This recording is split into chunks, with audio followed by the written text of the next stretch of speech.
This is Gemara Baba Basra Daf Kof Lamed Gimel, and we're holding 3 lines from the Y lines on Kof Lamed Beis Amid Beis. And once again, we like to dedicate this year as a lezchut Rafua Shlima for Tinok ben Miriam Ahuva. B'siyata d'shmaya, we should be able to see the incredible Kayach HaTorah bringing Yeshua's Emir to Hashem. So, Ba'i Rava Bibari Heich. 2 lines from the Y lines asks Rava, what is the status of a healthy person when the father, the husband, gave the estate away to his kids or to his wife? What is the story? Do we say when he's on his death, when he's a shchiv mara, he knows he doesn't have any other properties, and he doesn't feel like he's going to get anything afterwards. He's about to die, and therefore, when his wife is quiet, that shows she relinquishes her shibud on those lands. Avol bebari, but if the husband is healthy when he gives away those properties, why did the wife not say anything?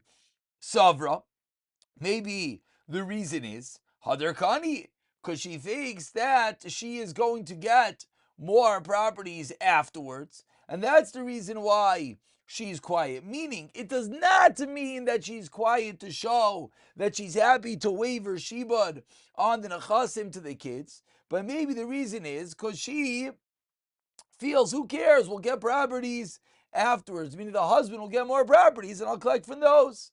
Or maybe hashta mias lastly. Or do we say lemaisa, right now the husband does not have anything, and therefore the wife should have protested? Says the Gemara Teiku, we're gonna have to wait for Eliyahu Navi to answer that question.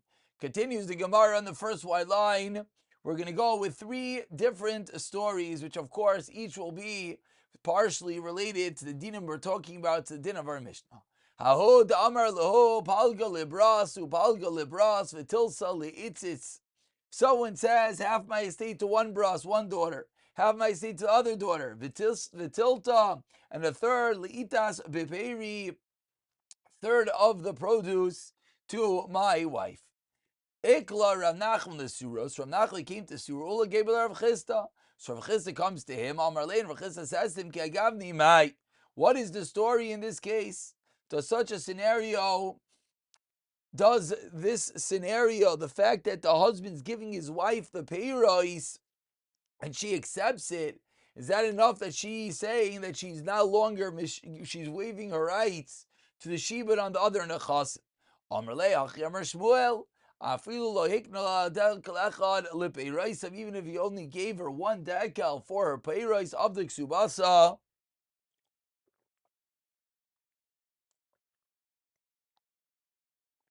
let's consider that she collected her ksuba, and therefore she waives her rights to the shibud on the rest of the estate. Amar lei. Rav Nachman says to Rav Chisda, no raya, Amar Shmuel.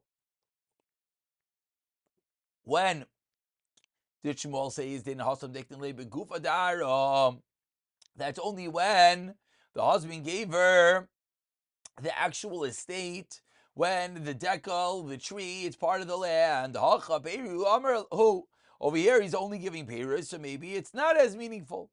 Amar le, 3 lines to the bottom of Chisda replies, metaltali ka'amrit. Talking about metaltali vadai. I'm certainly not saying that the wife is going to be meichav on the fact that she got metaltalin, and therefore you are correct, she still will have a shibud on the rest of the properties. Story number 2, Odarmalu Tilta Libras. Someone says a third to one daughter, Vitilta Libras, and a third to another daughter, Vitilta Litis, and a third to my wife. So 2/3 are given to the daughters, 1/3 is given to the wife. Shchiva chada mibinase. One of the daughters is an iftares while the father is alive. And the question is, does that third go to the wife and she has a lien on that to collect the ksuba? Savra popular lo shalka tilta, that the wife can only take a third. She cannot collect from the other third that was supposed to go to the daughter. We turn over to today's daf on Kof Lamed Gimel Amud Aleph. Amar Le Rav Kahana, a little bit of an interesting sheep daf, as you see over here. There's no taisis. This is just a lot of Rashbam. So Amar Le Rav Kahana argues and he says, Ilu Hadar Kani Miloi Shaklis. Let's say the husband, the father, let's say he would have been kind of more lands. Would his wife not get for him? Of course he would. Kima Dilahader Kani Shakla Hashtanami Shakla. Since if the husband would have acquired more property, she would get from those. So too she'll get from that third of the estate of the daughter that was Niftaris. And the third case, there was someone who gave away his estate to his wife, Ulubnei, and to his son. Shayr chad dikla, he left over one decal tree. So Ravina thought that one decal tree is the remaining estate, and that's going to be what the wife is able to collect her ksuba from. Amrli Ravina, I isla chad dikla. Na I isla chad dikla na mi lesla. No, I read it wrong. One more time. She only gets one decal. No, she does not even get that one decal. Why?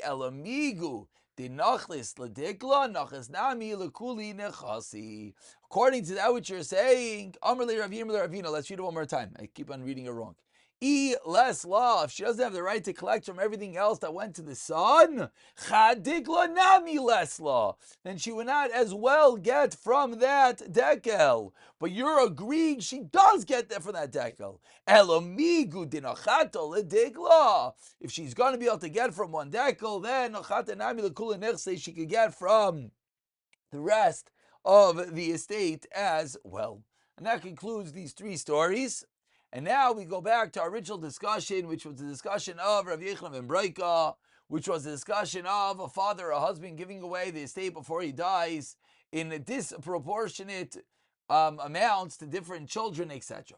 Omar Ravuna, says Ravuna, Shchem Mara shekasav kol nechasav le'acher. Shchem Mara writes away all his properties to someone else. Rayin we see. If that person at the Shchem Mara wrote his properties away to his right to inherit him, then Misham Yerusha, then he does indeed take due to the Yerusha. Vim lav, and if that person was not roy to inherit, Misham Matana, then it's considered a Matana. Says Rav Nachman back to Ravuna, Rav Nachman, no. Ganva Ganuvi, Lamalach. Says Rav Nachman, why are you resorting to Geneva? If you're like Rav Yechon ben Breika, if you're like Rav Yechon ben Breika, like Rav Yechon ben Breika. Say like Rav Yechon ben Breika. Why? Da Shemaitzchak Rav Yechon ben Breika who does la. Because what you just said is like Rav Yechon ben Breika. You Ravuna are coming along ki'ilu as if you're saying this navel halacha. That if you wrote it la'acher, ru'uyin, that if you wrote, you get it. If you're not wrote, you don't get it. Says Rav Nachman, you're stealing. This is not your din. This is Rav Yechon ben Breika's din. So Rav Nachman continues and says, Dilma kiha kamrit. Maybe you were saying the following: that there was someone that was nifter v'amrulei.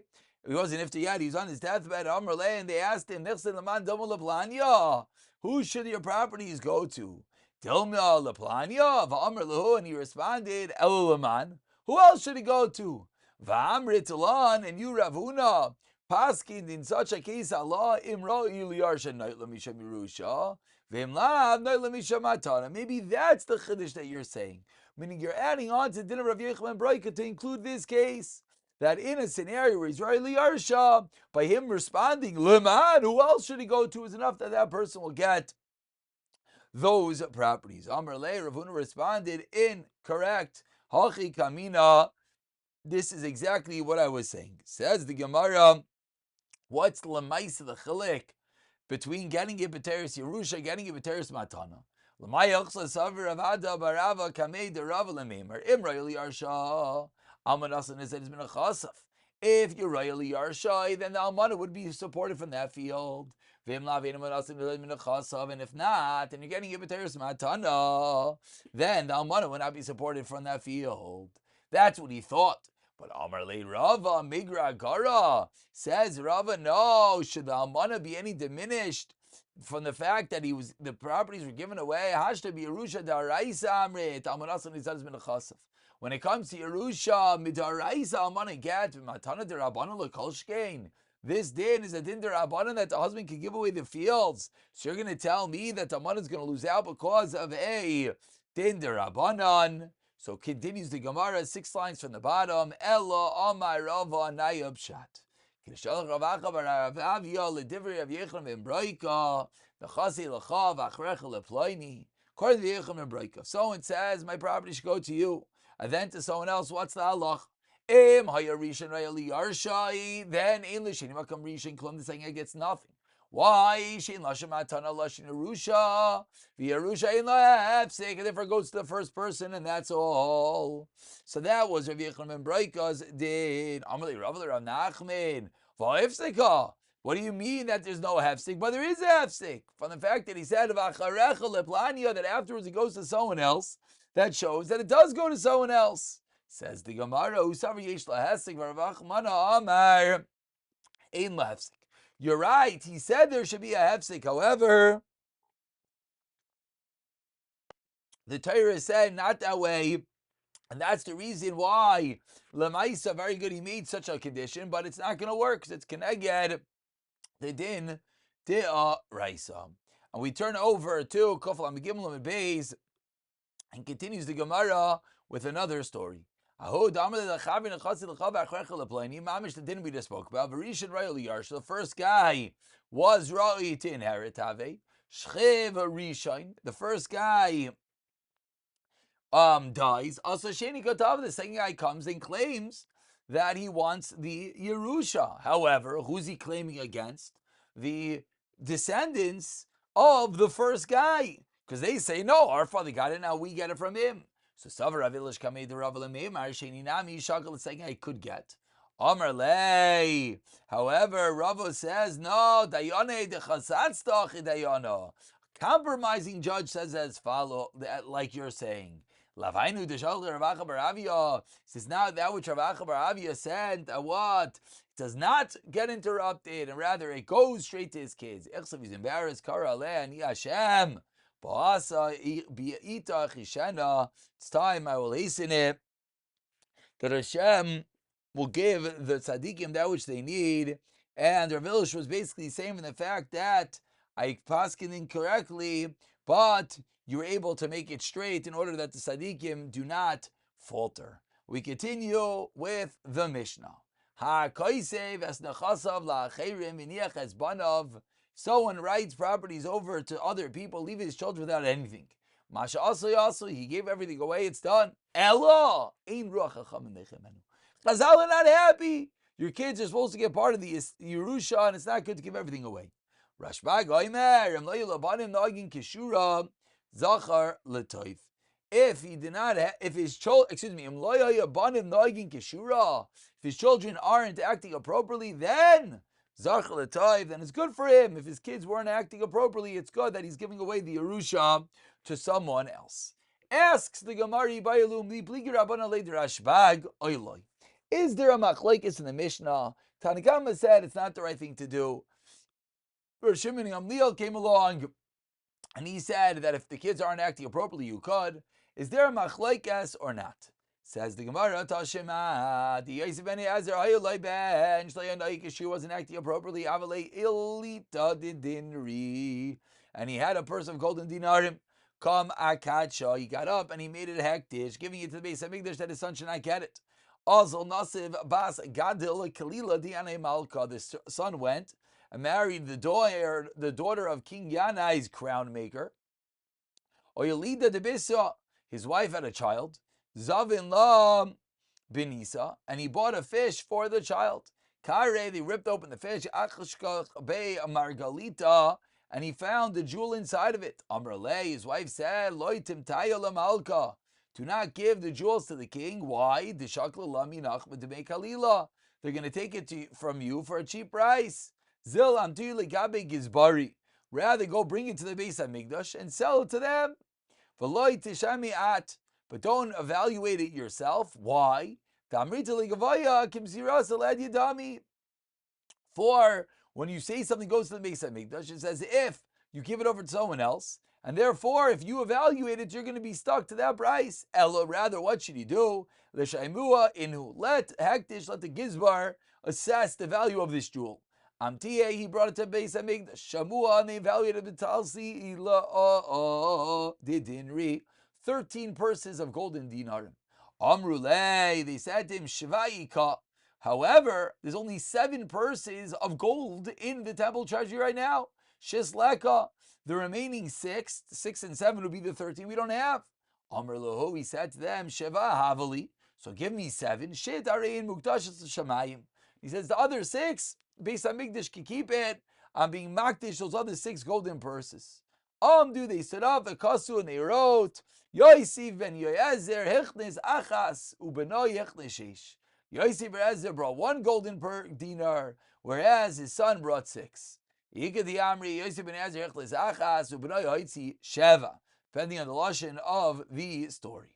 So, an interesting story. What do we see from here? Says the Gemara from the fact that the Brisa said that the son brought it into the Hekdesh. It sounds like he did the right thing. It sounds like when Yosef and Yoezer didn't give it to his kids, it was the right thing to do. And now the kid on his own is giving it away. So says the Gemara, it's a raya that if the child's not acting appropriately, you shouldn't give them the Yerusha. Which the Rashbam explains, Pshat is, it sounds like the father did the right thing by not giving it to his kid, caused the kid to do tshuva, and now the kid was zeicha to get these golden coins. Says the Gemara, no, Adarabim, Kamri Oitzi, from the fact that it says that the son took it out of the Beis Hamikdash v'chal delav shaber avid. So the two Lashonis l'chayra argue. Since we have different Lashonis that learned the story, we have no raya about this. So concludes the Gemara, Mayavi Allah, what's the Lamaisa? Tashema, Damle Shmuel, Rav Yehuda, 5 lines on the white line, Shinina, Lo tehave be'avure achsanta, vafilu mibra brisha, libra taiva. Do not be there when a Yerusha is transferred, even from a bad son to good son, v'kol shekein, and certainly mibra librata, from son to daughter, clearly pointing out that it is not the right thing. We see from over here that the Rabbanan argue on Rashbag, and that's what Shmuel is saying, that it's not the right thing to transfer it over. Not like Rosh Gamliel said that if the child's not acting appropriately, it's the right thing to do. Clearly, from this Braisa that Shmuel tells Rav Yehuda, it's not the right thing to do. That means that's the opinion of the Tanakama. That's what Shmuel's going like. So we have a raya that the Chachamim argue on Rosh Gamliel. Shimon Gamliel is of the opinion that what? If the sons are not acting appropriately, it's good to take it away. But clearly the Chacham disagree that it's not a good thing to ever take away fully the Yerusha from a child. We'll pick it up from here, B'siyata Dishmaya.